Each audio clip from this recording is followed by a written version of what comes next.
Depan zoo ni, betul-betul depan zoo ni, dekat jari zoo tunjuk, ujung sana tu Kaabah.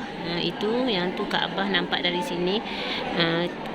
Kalau kita masuk dekat depan, dekat ramai orang tu pun, jika kita duduk dekat bawah bumbung, nampak sekerat jugalah, separuh jugalah nampak Kaabah tu sebab dia tinggi kan.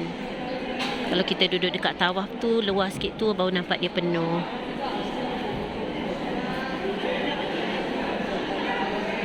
Ini bahagian bawah sekali, tempat bahagian bawah yang ada Kaabah lah.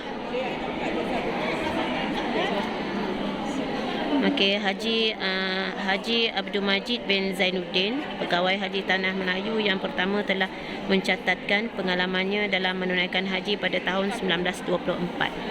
Antara catatan beliau yang menarik adalah seperti berikut. Kos menunaikan haji sekitar 500 hingga 600 ringgit Malaysia. Jemaah haji akan bertolak mula berlayar pada bulan Rejab, iaitu 5 bulan sebelum bulan Haji Zulhijjah. Okey, ini sejarah yang sebenar kan. Sebelum berangkat menunaikan haji, kenduri solat selamat akan diadakan oleh orang yang ingin menunaikan haji.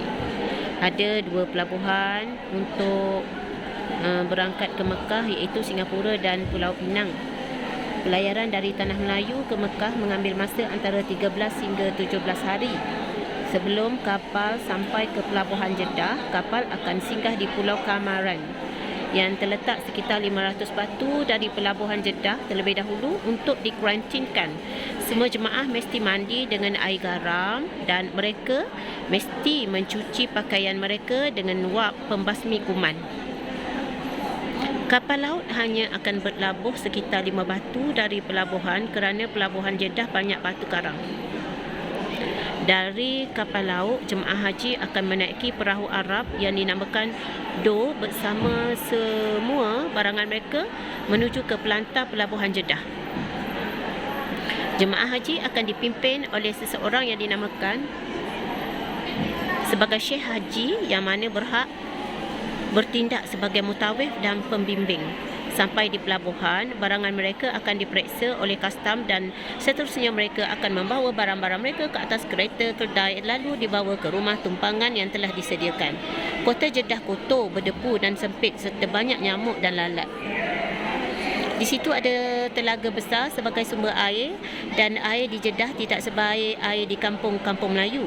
Jemaah haji tidak boleh tinggal di Jeddah lebih dari 2 hari. Sebelum bertolak ke Mekah, jemaah haji telah bersiap memakai ihram. Perjalanan dari Jeddah ke Mekah mengambil masa 2 hari dengan menaiki unta. Seekor unta dinaiki oleh 2 orang jemaah. Jemaah haji Tanah Melayu akan singgah bermalam di sebuah tempat yang bernama Bahra, dan di sini terdapat orang-orang Arab Badui yang menjual kayu api. Setiap jemaah akan memasak sendiri nasi dan lauk yang mereka bawa dari tanah air. Masalah besar yang dihadapi oleh jemaah haji Tanah Melayu ialah bekalan air mereka sering dicuri oleh orang Arab ketika mereka bermalam. Ini menyebabkan mereka kehausan dalam perjalanan ke Mekah. Apabila sampai di Mekah, mereka akan menunaikan umrah terlebih dahulu yang dinamakan di kalangan orang Melayu sebagai haji kecil. Sumber air di Mekah jauh lebih bersih dari Jeddah kerana terdapat air yang dialirkan dari pergunungan Taif ke Mekah melalui terusan Zubaidah. Di sekeliling Kaabah terdapat 4 buah pondok, iaitu tempat imam-imam bagi keempat-empat mazhab, iaitu Hanafi, Maliki, Syafi'i dan Hambali. Pada 1 dan 2 Ramadan, jemaah haji Tanah Melayu akan berangkat ke Madinah bagi menziarahi masjid dan makam Nabi SAW. Selepas menunaikan tawaf ida, jemaah haji Tanah Melayu akan menaiki unta untuk menuju ke Madinah. Perjalanan ke Madinah mengambil masa 13 malam. Jalan dari Mekah ke Madinah ada 2. Yang pertama dinamakan sebagai Jalan Sultan dan yang kedua dinamakan sebagai Jalan Ghir. Jika jemaah haji melalui Jalan Sultan, maka mereka akan singgah di 11 buah perhentian untuk berehat, iaitu Wadi Fatimah, Asfan, Dof, Kadimah, Rabiq, Mastura, Bir Syekh, Bir Hasan, Bir Khalas, Bir Abbas dan Bir Dawis. Jemaah haji hanya akan melakukan perjalanan pada waktu malam kerana mengelak cuaca yang panas. perjalanan setiap hari bermula sekitar pukul 4 petang dan singgah berhenti pada pukul 4 pagi. Sepanjang dalam perjalanan, jemaah haji tidak dibenarkan mengambil air telaga kerana telaga-telaga adalah milik puak-puak Arab Badui. Mereka terpaksa membeli air-air yang dijual oleh Arab Badui yang mana air-air itu dibawa dengan bekas kulit kambing. Walau bagaimanapun, di Wadi Fatimah terdapat saluran air semula jadi. Maka di sinilah rombongan jemaah haji berpeluang untuk mandi dan membasuh baju dengan percuma. Disebabkan perjalanan dilakukan pada waktu malam, rombongan jemaah haji terdedah dengan bahaya rompakan dan perasukut dari puak-puak Badawi. Ramai jemaah haji yang dirompak dan diperasukut. Ada yang ditahan selama beberapa hari, yang menyebabkan mereka tiba di Madinah lebih dari 13 malam. Malah ada yang dibunuh. Jemaah haji penulis sendiri ditahan di Bir Abbas selama 9 hari.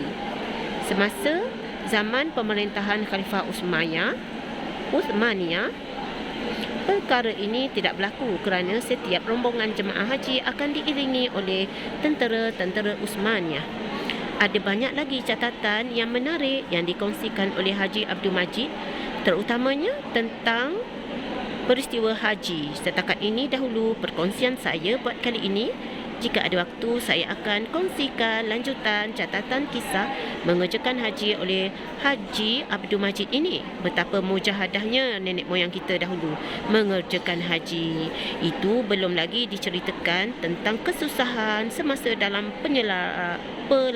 pelayaran sehingga menyebabkan ramai yang meninggal dunia. Kredit by Hasanuddin Yusof, Maktab Penyelidikan Tamadun Alam Melayu dan Islam. Demikian kisah begitu betapa kan orang zaman-zaman dahulu mengerjakan haji, berusaha mengerjakan haji. Kita hari ini mengerjakan haji dengan penuh kenikmatan, kemudahan dan kebaikan, insya-Allah. Semoga berkat datang sebagai duyufur rahmah dan pulang dalam kemakburan, insya-Allah. Amin.